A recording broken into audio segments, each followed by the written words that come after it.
Bismillahirrahmanirrahim. Assalamualaikum warahmatullahi wabarakatuh. Alhamdulillahilladzi an'amana bi ni'matil iman wal islam. Wa nusalli wa nusallim ala khairil anam sayyidina Muhammadin wa ala alihi wa sahbihi ajmain. Amma ba'du. Puja dan puji syukur marilah kita panjatkan kehadirat Allah Subhanahu wa taala yang telah memberikan rahmat dan nikmatnya kepada kita semua, sehingga kita berkesempatan untuk menjalankan salah satu kewajiban umat muslim, yakni menjalankan ibadah puasa di bulan suci Ramadan ini. Salawat beserta salam marilah kita curah limpahkan kepada Nabi besar kita Muhammad SAW yang telah memberi petunjuk kepada kita semua sehingga kita berada di jalan yang insya Allah diridai oleh Allah. Amin ya Allah ya Rabbal Alamin. Anandaku yang soleh dan soleha, ayah bunda yang dirahmati Allah, tidak ada satu kenikmatan yang paling tertinggi setelah iman yang diberikan oleh Allah Subhanahu wa taala kepada seorang muslim adalah mampu memanfaatkan waktu, mampu memanage waktu di dalam hidup ini dengan sebaik-baiknya. Karena kalau tidak, maka kita akan menjadi manusia yang paling merugi di dunia ini.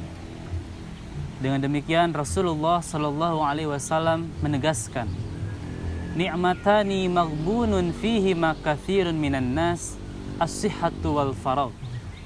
Dua kenikmatan banyak manusia yang tertipu oleh dua kenikmatan itu, yaitu sehat dan waktu luang atau sempat. Kesempatan demi kesempatan telah Allah berikan kepada kita. Kesehatan yang begitu berharga diberikan oleh Allah adalah suatu nikmat yang sering kita sia-siakan. Malah kita sering menggunakannya untuk hal yang tidak bermanfaat, malah untuk hal yang terkait dengan dosa dan maksiat kepada Allah Subhanahu wa taala. Dan ini sungguh rugi, sungguh jelas merugi. Dengan demikian Allah sampai bersumpah di dalam Al-Qur'an, wal asri innal insana lafi khusr illa alladzina amanu wa amilus solihat. Demi waktu asar, sungguh manusia itu merugi.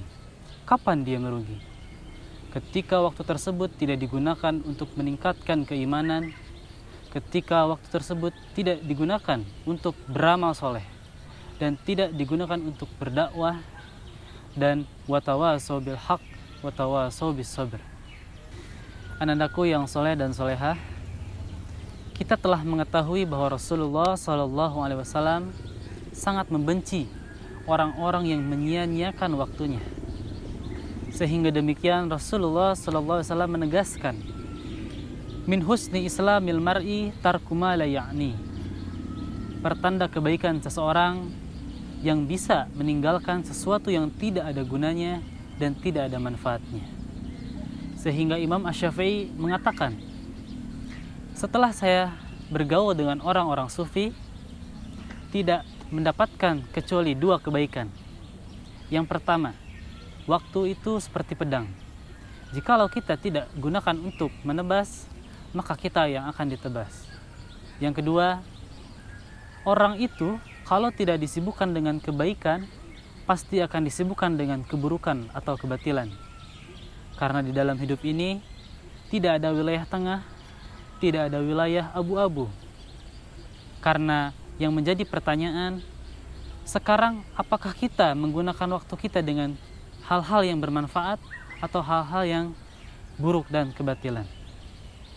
Dengan demikian, siapapun yang menghancurkan waktunya, siapapun yang sekarang ini menyia-nyiakan waktunya, maka nanti kelak dia termasuk golongan orang-orang yang merugi ketika di hari kiamat nanti.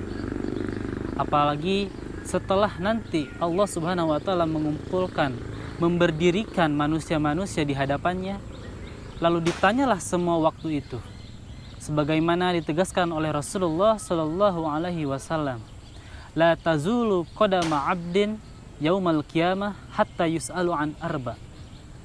Tidaklah nanti kaki seorang hamba bergeser sebelum ditanya 4 perkara. 4 perkara yang nanti akan Allah tanyakan kepada semua umat manusia. Yang pertama adalah an umrihi fi ma'afna, tentang umurnya digunakan untuk apa. Nanti ketika di akhirat Allah akan bertanya, dihabiskan untuk apa umur kita ketika di dunia? Umur kita di masa kita selama hidup di dunia ini digunakan untuk apa? Itu yang akan dipertanyakan oleh Allah.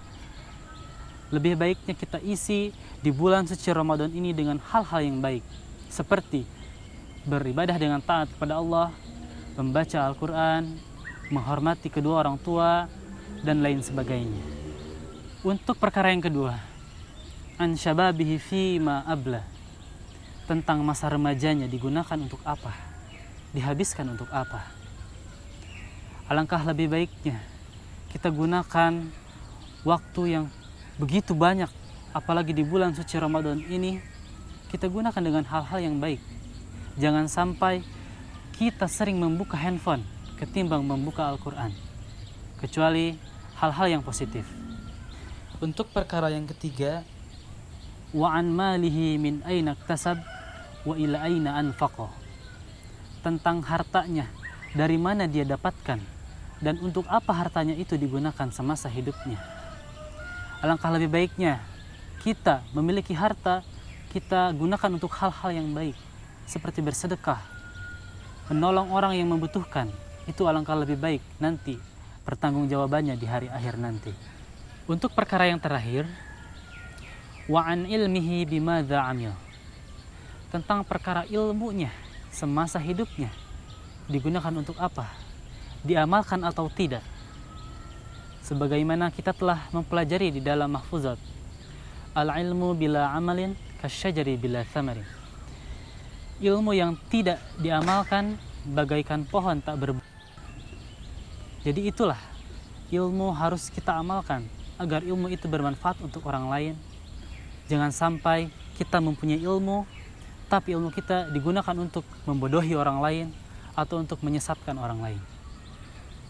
Demikianlah 4 perkara yang nanti akan dipertanggungjawabkan di hadapan Allah. Semoga kita bisa menggunakan waktu kita selama hidup di dunia ini dengan hal-hal yang bermanfaat.